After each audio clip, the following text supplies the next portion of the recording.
Hi, welcome back to Freaking Jeep and Toys Garage.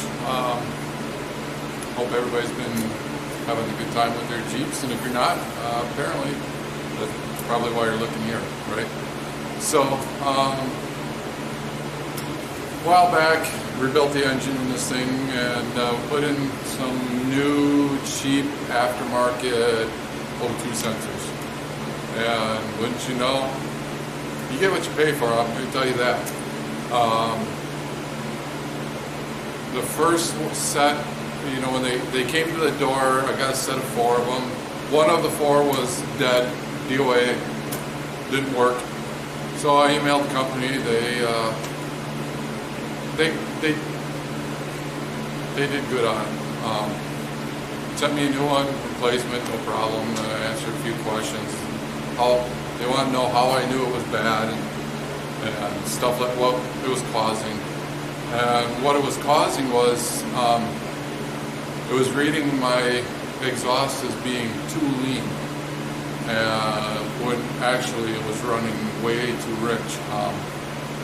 My truck was loading up, it was coughing, and it was sputtering. You could tell it was starting to misfire because there was so much fuel going into it. O2 sensors are pretty simple.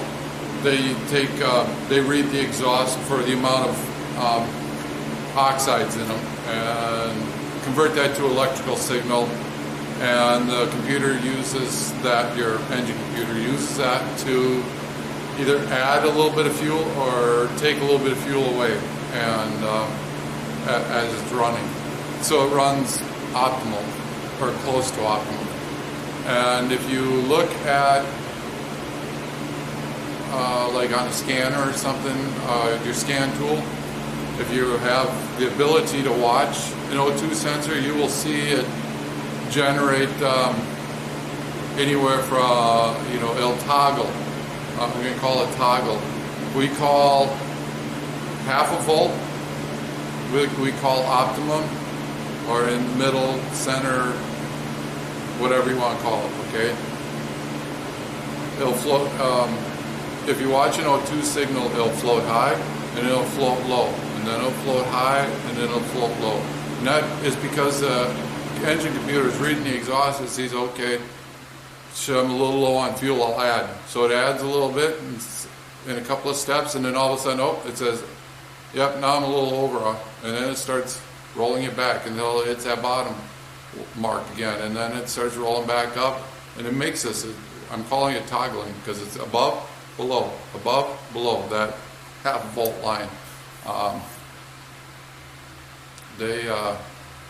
If your O2 sensor isn't toggling, or if it's real slow, it's still working, it's still adjusting fuel, but it's not going to be as optimal. You might see a decrease in fuel mileage, and that happens when O2 sensors get old. If you got over 100,000 miles on your O2 sensors, your originals, chances are they're starting to slow down. They don't toggle as fast, or they might not be toggling very much. And you'll see a slight decrease in fuel mileage. Now, if you go through, I'm using Bosch. Denso are original equipment manufacturers. You can use either or. Both work, as long as they toggle back and forth when you watch them on your scan tool. I'll pull up my scan tool, and we will look at, I just changed the two forward ones, or the sensor 1. It would be bank 1, sensor 1, bank 2, sensor 1. Those are forward, or the closest ones to the engine. Those do the most adjustment on your fuel. That's the immediate changes. That's where you see a lot of toggling. The rear O2 sensors, or sensors, depending on what model you have, will show a toggle also, but it might not be as extreme because it's after the catalytic converter. They're watching not only to see that change, but they're watching to make sure the catalytic converter is working, it's doing what it's supposed to. you won't see as big a toggle. And on some brands, that secondary O2, the after one, does some long-term fueling changes in the ECM. I'm not sure what they do on the on our Jeeps. They could be there just to monitor the O2 sensors. That's common.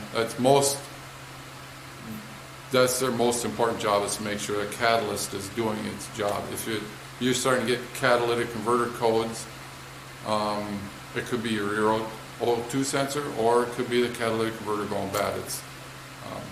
It's hard to say. But we will pull up my scan tool, we'll plug it into the truck, and I'll start the truck up, and we'll watch for that toggling effect. So let's get to it. Alright, we're in the truck. I've got the scan tool loaded up, plugged in. Let's start it.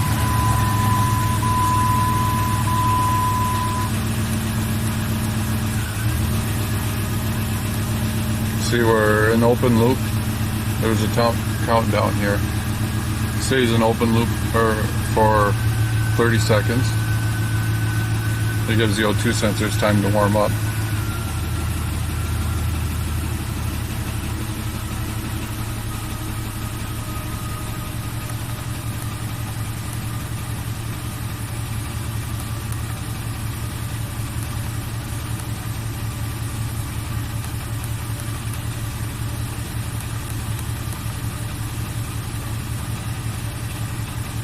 Here it shows in milliseconds or microseconds how long the injector pulse is.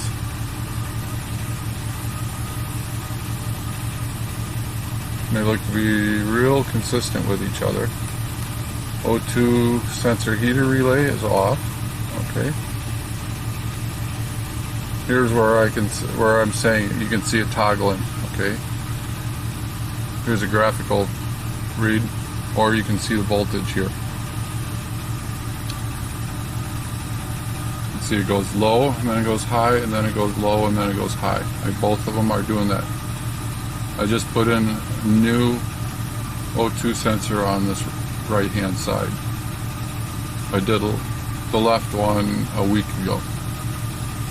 You can see it says it's going rich, lean, center, rich, lean, center. Let's see here. We got upstream. Where's the downstream?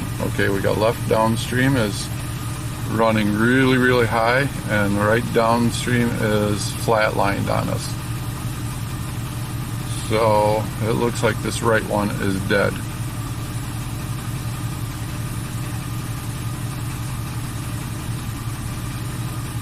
This top one, the voltage should come down once it gets warmed up. It's waiting for the catalytic converter to warm up. But this one is completely flat. That one's dead. D-E-A-D, dead. So, looks like we will go underneath and change that one. Okay, on this model you can see here, I have two O2 sensors at the Y pipe because this is a V8 California emissions. That's the right, that's the left, downstream.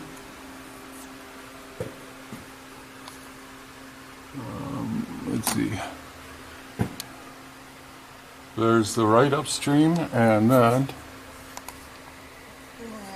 there's the left upstream. Driver side, passenger side. Now we're going to follow the Y pipe back right on top.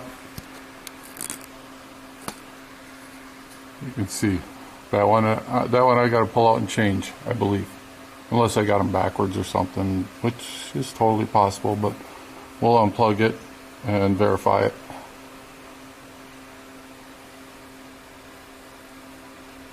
Yes, I know I have an oil leak. A quick check on tools.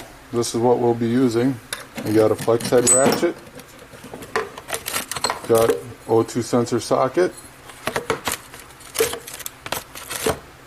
And I've got a couple of other O2 sensor sockets here.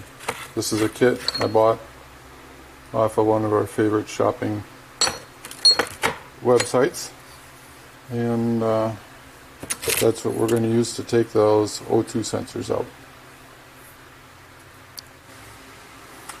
Alright, let's see if we can get this. See, it's unplugged.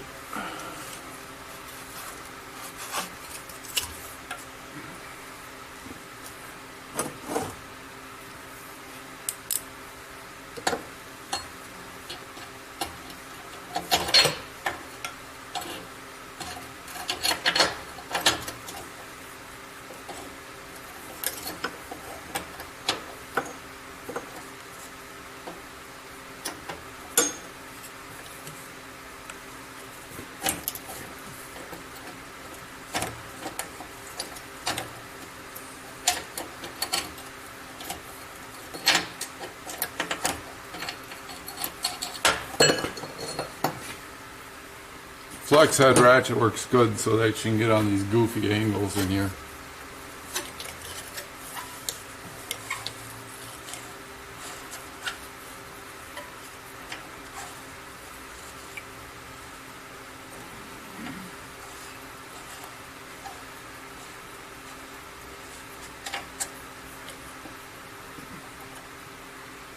And that one's out.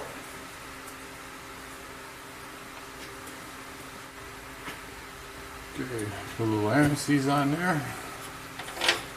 Just a dab of do ya.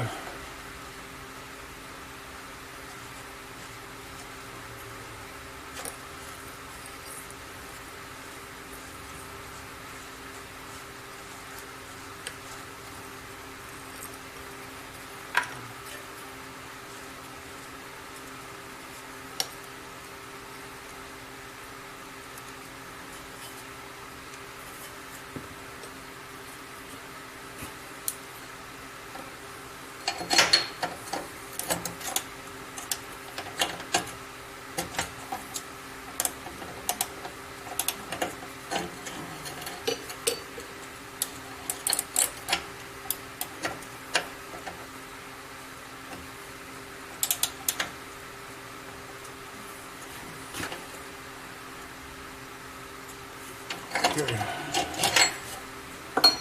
Some of you might ask why we use these O2 sensor wrenches. You look at this one, you can see there's a cut in it. That's so you can slip it on and off over the wire without having to worry about the plug, because the plug doesn't fit through a socket. Got ratchet hole.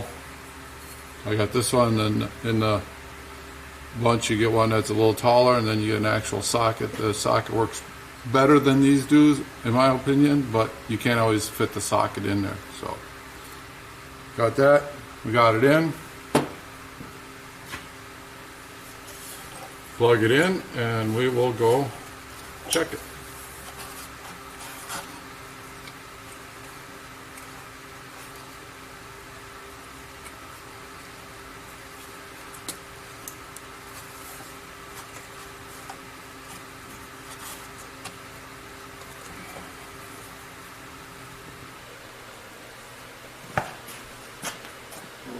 Work our little voodoo magic here.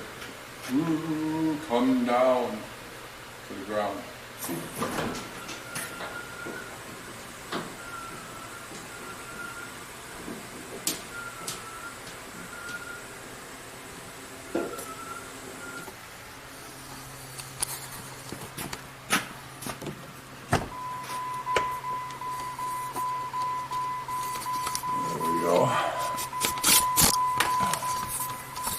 If I can get us all in here all at once.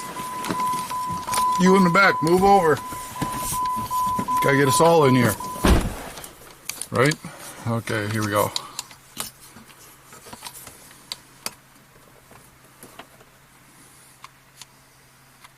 Zoom out here a little bit. Okay.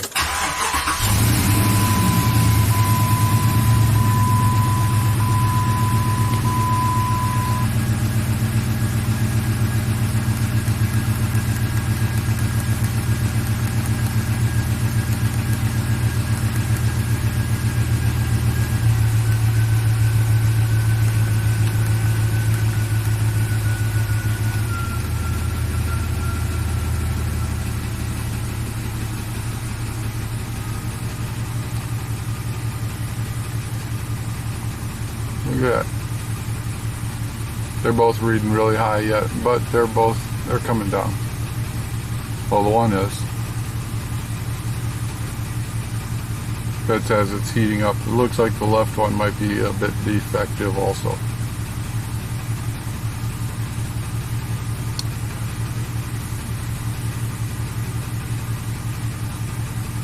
I don't know if I got another O2 sensor. I'll have to look around and see what I can find.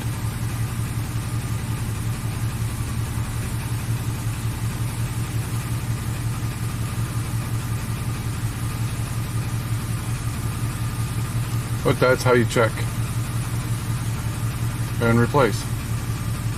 Thanks for watching, and make sure you give me a quick thumbs up and hit that subscribe button. Help me out. I just helped you out, right? See you in another video. Thanks for watching.